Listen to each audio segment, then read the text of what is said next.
Eu vou conversar agora com o competente juiz, doutor Antônio Henrique da Silva, que eu considero como o Pelé da Justiça.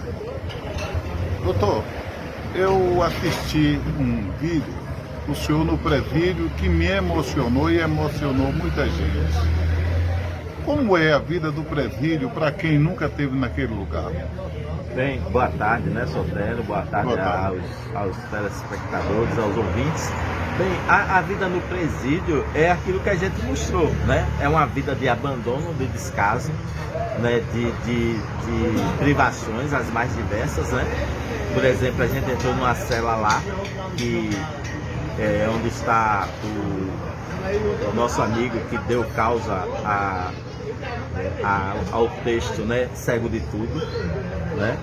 E aí o que é que acontece? O que é que a gente viu lá? A gente viu uma cela com capacidade para 4 pessoas, nas camas de concreto, né, concretadas, são 4 espaços, só que tem 10 custodiados ali, né? E pelo vídeo lá você vê que onde dormem esses outros 6, né? 2 dormem debaixo das 2 camas, embaixo mesmo das 2 camas, né? E os outros 4 espalhados ali pelo mínimo que tem de espaço ali para circular no ambiente, né? Então é dessa forma, são pessoas amontoadas, né? São pessoas em relação às quais a dignidade está sendo aviltada, né? E a sociedade precisa começar a se preocupar com essa situação, porque isso não é de agora, isso tem muito tempo, né?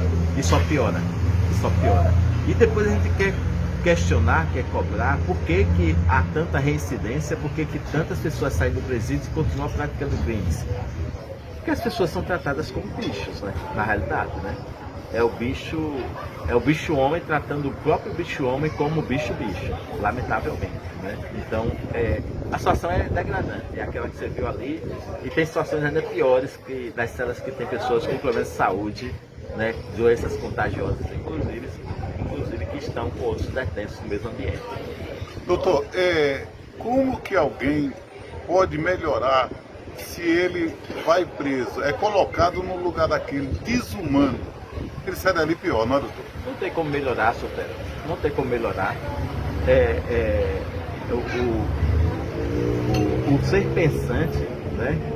Ele precisa, mesmo no caso de cumprimento de pena, ele precisa ser colocado num ambiente onde essa condição de ser pensante possa ser utilizada, ele possa fazer uso das suas faculdades mentais, né? Quando você coloca o homem naquela situação ali em que eles estão, você faz o homem parar de pensar, né? Produtivamente falando, e ele vai pensar em coisas negativas. Ele vai pensar em quando sair dali, como ele se vinga dessa própria sociedade que o coloca ali e sem dar condição mínima, sem lhe dar condição mínima de ter uma vida com o mínimo de dignidade. Ninguém aceita isso pacificamente, e o reflexo desse tratamento que é dado para os custodiados é para a própria sociedade. A própria sociedade é quem sofre as consequências desse tratamento desumano que é dado aos nossos custodiados. Doutor, como mudar essa situação? Políticas públicas, tá? É preciso que o governo federal, os governos estaduais tenham a consciência da necessidade da adoção de políticas públicas efetivas para o sistema prisional nacional, para o sistema prisional brasileiro, né? Levando em consideração que o cidadão perde a liberdade, mas ele não perde a dignidade enquanto ser humano, enquanto pessoa humana. E isso são princípios constitucionais. A nossa Constituição protege o direito dessas pessoas, mas o Estado é negligente, tem negligenciado, e o que tem acarretado a essas pessoas são essas situações. Por exemplo, nós termos uma cela que comporta 4 pessoas com 10, isso é ineficiência estatal. Cadê os presídios? Tem que construir presídio? Tem que construir presídio. Lamentavelmente, se o Estado não consegue fazer o seu dever de casa, educando as nossas crianças, melhorando a condição de vida das nossas crianças, dos nossos adolescentes, com projetos efetivos que levem essas crianças, levem esses adolescentes a terem perspectiva de vida melhor, esses meninos acabam se envolvendo com drogas, esses meninos acabam se envolvendo com atos infracionais e depois com crimes propriamente dito, e viram os grandes marginais, né, de amanhã são as crianças e os nossos adolescentes abandonados em razão de ausência de políticas públicas no momento presente. Então a gente tem uma indústria, nós temos uma indústria acelerada e efetiva de infratores da lei, e lamentavelmente sem nenhuma perspectiva de mudança. Doutor, eu costumo dizer, grosseiramente, mas é verdade, que a segurança do Brasil é feita a facão? Feita? A facão? Não conheço esse termo. Na violência. Não conheço o termo. O que é que eu posso dizer? Eu posso dizer que não se mudará a situação criminológica do Brasil, a situação da prática de crime no Brasil, sem uma política séria que que coloque em primeiro lugar a infância e a adolescência. Se nós não tratarmos melhor da nossa infância e da nossa adolescência, não tenho dúvida, senhores, não teremos como melhorar. Não adianta querer ter perspectiva ou esperança de que isso vai mudar sem tratarmos as nossas crianças, os nossos adolescentes de uma forma melhor, levando para eles a perspectiva de um futuro. É muito fácil uma pessoa já adulta você falar: comete um assalto porque gosta, ele que fez a opção de cometer um assalto, ele que fez a opção de cometer um furto, outro e qualquer outro crime, sem levar em consideração o que levou aquele ser humano até aquele momento em que ele decide ingressar para o mundo do crime, para o momento em que ele decide ingressar para o mundo das drogas. Aí está a questão, tem que buscar o porquê e não a consequência. A consequência, o resultado é a prática do crime. Tem que buscar lá atrás, ver o que se fez com esse homem. Eu tenho aqui na vara criminal, da segunda vara criminal de Feira de Santana, por exemplo, um sem número de acusados, que eu pergunto: e o seu pai? Eu não tenho pai, doutor. Eu nunca tive. E quem lhe criou? Minha avó. E sua mãe? Não sei. Me entregou e sumiu. E essas pessoas são revoltadas pelo abandono afetivo, pelo abandono do seu pai, da sua mãe, às vezes de toda a família, e são entregues como se coisa fossem para que outros criem. Aí é que está o problema. Um dos problemas da criminalidade está nessa falta de afeto, nessa situação desumana que beira a crueldade de você, na irresponsabilidade dos casais, que em encontros casuais ou não, irresponsavelmente se engravidam e colocam pessoas, seres humanos no mundo sem o mínimo de perspectiva de uma vida digna. Começa aí o problema.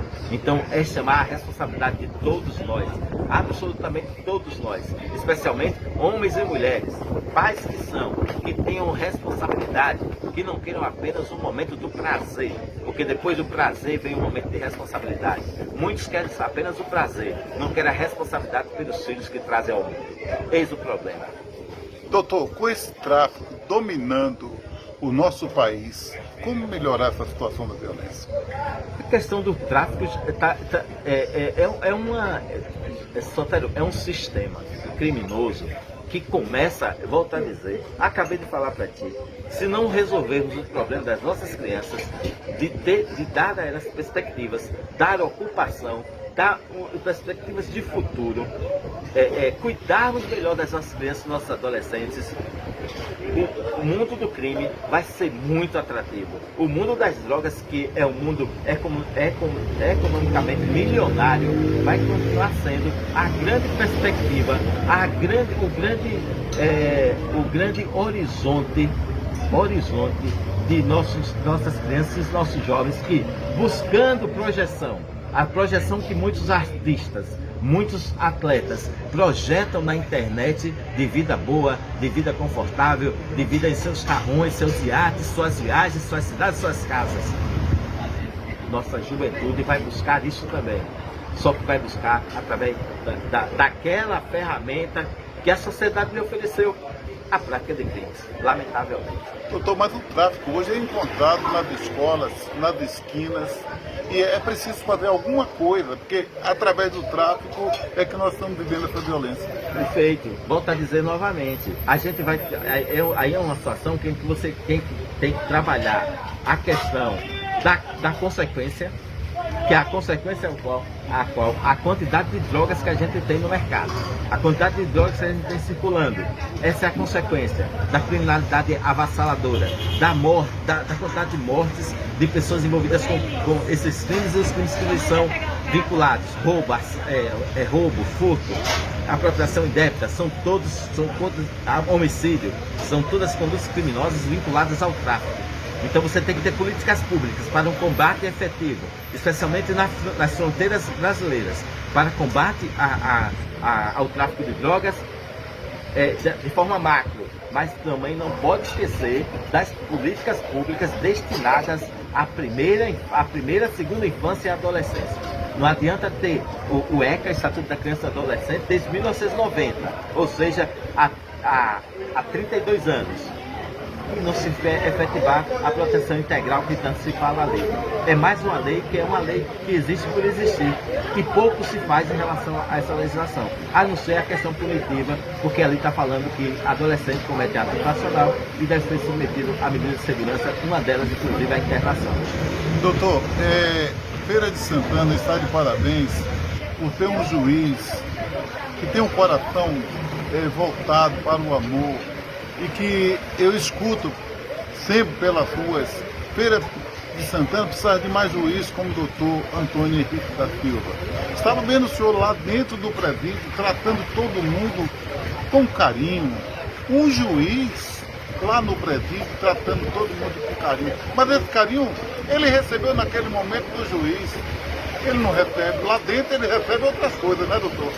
Não é isso. Em relação a essa questão, eu quero aqui ressaltar o belíssimo trabalho que é feito aqui pela Vara das Execuções Penais da Comarca de Feira de Santana, pelo magistrado, amigo meu, pessoa de extrema competência e extremo empenho e eficiência, doutor Fábio Falcão.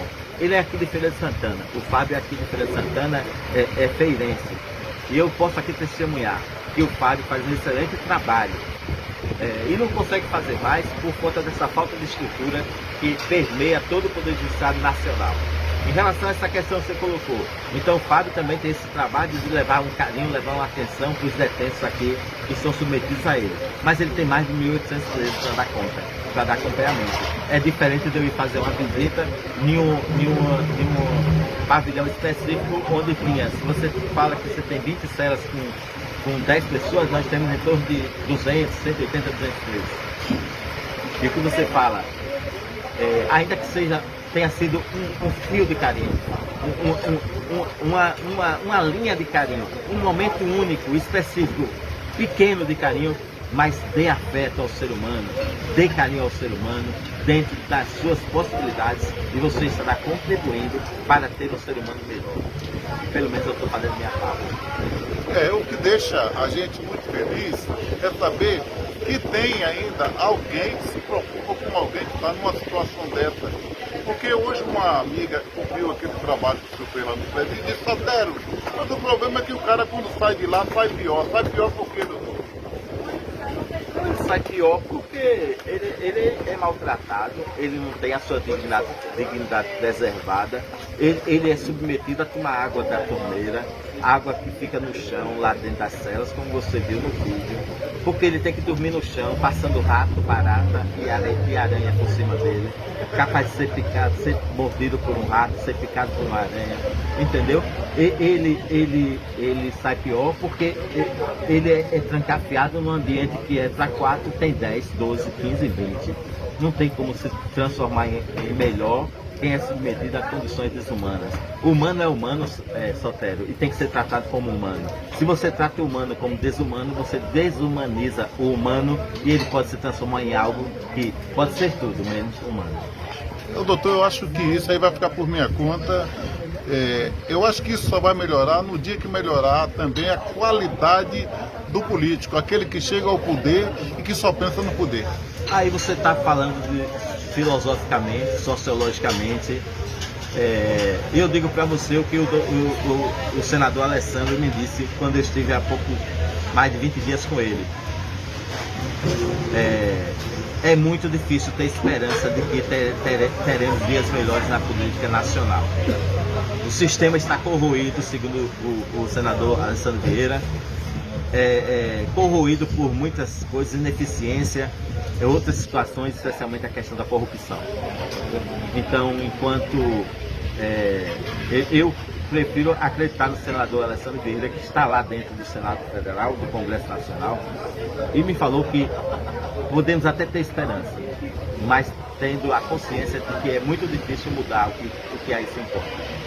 O senhor não acredita que isso só vai melhorar também se conseguir investir mais na educação? Até porque quem é educado na hora de votar sabe como votar?